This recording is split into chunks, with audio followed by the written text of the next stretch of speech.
Ya, sebelum kita lanjutkan untuk lagu ini, mohon perhatiannya supaya menarik napas atau prasering itu pada posisi yang tepat dan dilakukan secepat mungkin, serba cepat. Jadi seperti ini ya.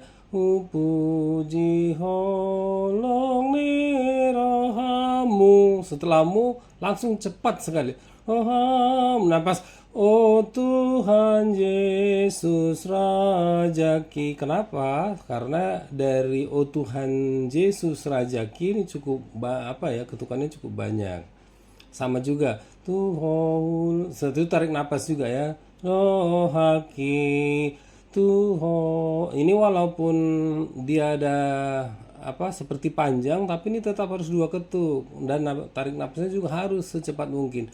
Rajaki tu cepat tu hulehon maton diku, tarik napas cepat diku aido pinangi domi, napas tu halubahon diriku, napas memikir holong ni rohamu.